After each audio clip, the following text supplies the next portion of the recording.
Seja bem-vindo ao China em Foco. Eu sou Emanuele Coure, editora de China do jornal Epoch Times. No episódio de hoje, nós vamos conferir o pronunciamento de Donald Trump, onde ele disse que Taiwan deveria pagar aos Estados Unidos pela ajuda que eles têm prestado à ilha. Vamos também conferir um evento do Hudson Institute, um dos principais think tanks americanos, pontuando a questão da perseguição religiosa pelo Partido Comunista Chinês.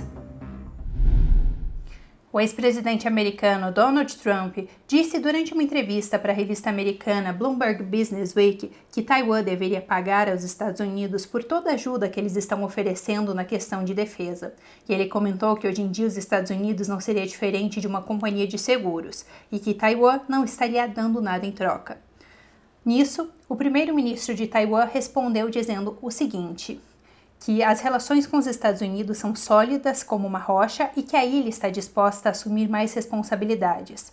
Ele disse também que eles vão trabalhar arduamente para manter o relacionamento amistoso de ambos os lados e continuar levando-o adiante. Eles disseram também, o primeiro-ministro disse também, que eles estão dispostos a assumir mais responsabilidades e que eles estão se defendendo e garantindo sua segurança.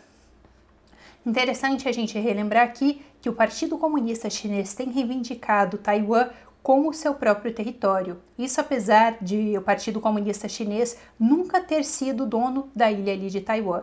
Taiwan é uma ilha onde tem seus governantes democraticamente eleitos, tem suas constituições, então Taiwan nunca foi parte da China. Ainda assim, o Partido Comunista Chinês reivindica a ilha como sendo sua e prometeu, inclusive, que tomaria a ilha à força se fosse necessário. E nos últimos dias a gente realmente tem visto uma intensificação cada vez maior dos exercícios militares ali do Partido Comunista Chinês em volta da ilha.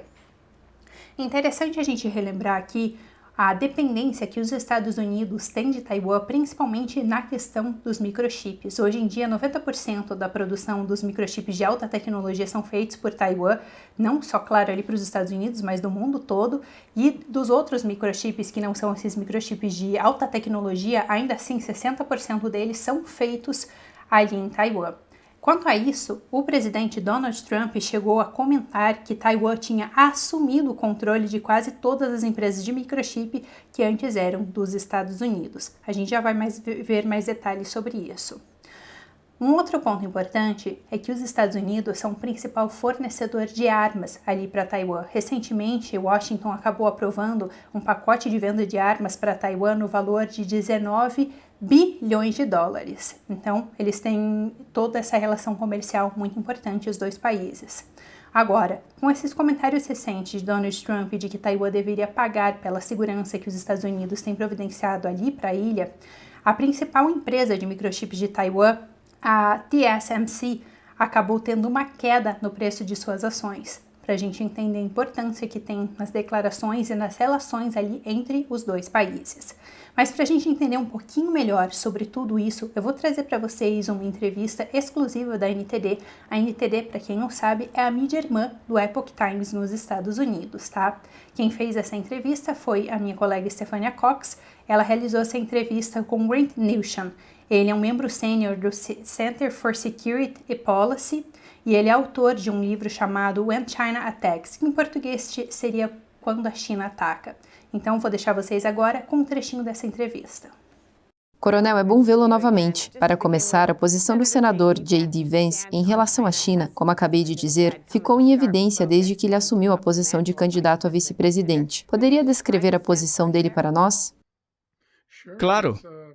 Ele reconhece que a China é uma ameaça. Ele reconhece os danos que a China já causou.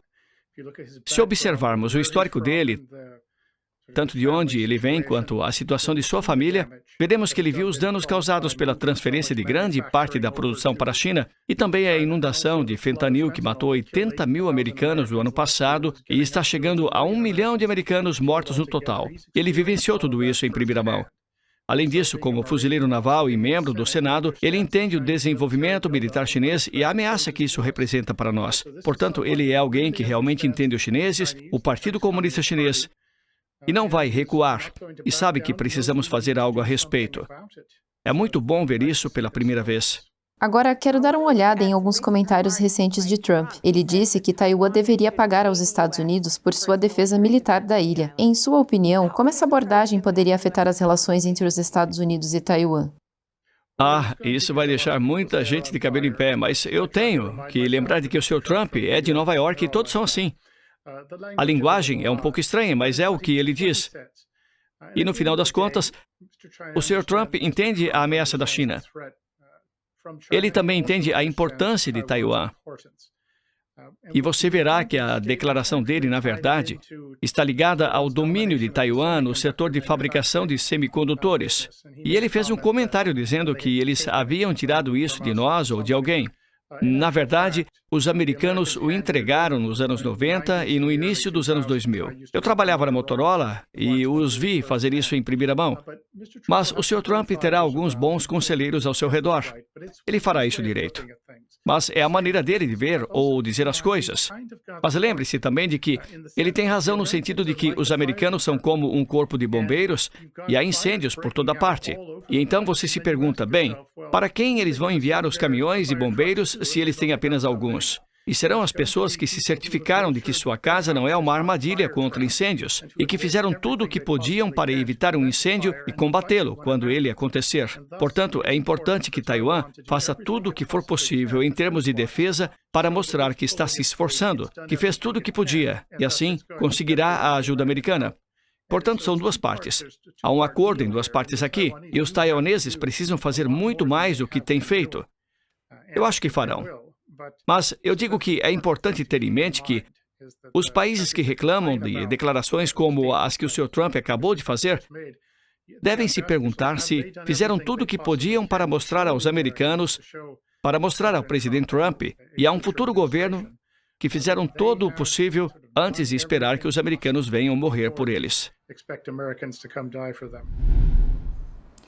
Ontem, o Hudson Institute, que é um dos principais think tanks americanos, realizou um painel de discussões para falar da perseguição que o Partido Comunista Chinês tem realizado contra membros de uma disciplina espiritual chinesa chamada Falun Gong, também conhecida como Falun Dafa. Vamos conferir alguns detalhes deste importante painel que aconteceu ontem.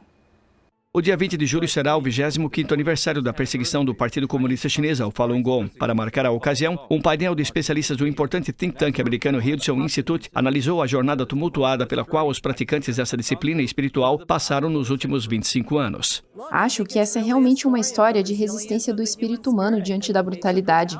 O fato de os praticantes do Falun Gong continuarem a praticar, continuarem a se manifestar, e o PCC realmente tem medo disso.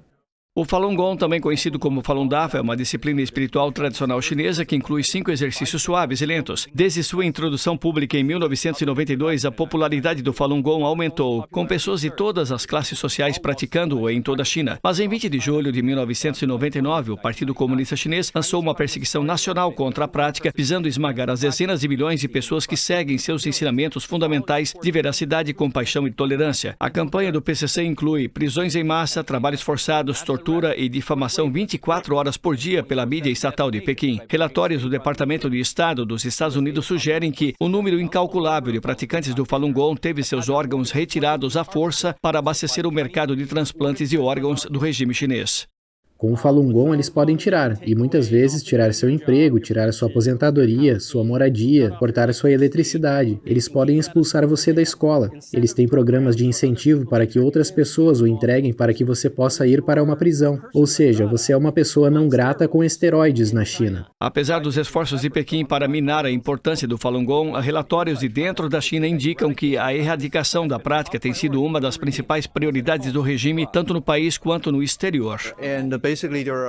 Basicamente, estudamos dezenas de documentos internos que vazaram do PCC e alguns de seus discursos internos e algumas de suas diretrizes, planos de trabalho, e todos eles mostram que o Falun Gong continua sendo a principal prioridade do PCC para manter a chamada segurança política nacional. Em junho, a Câmara dos Estados Unidos aprovou uma legislação bipartidária que exigiria que os Estados Unidos sancionassem os envolvidos na extração forçada de órgãos patrocinada pelo Estado chinês. O projeto de lei, intitulado Lei de Proteção ao Falun Gong, marca a primeira legislação federal que visa especificamente a perseguição do PCC à prática espiritual. Reportagem de Washington, D.C., Sam Wang, NTD TV.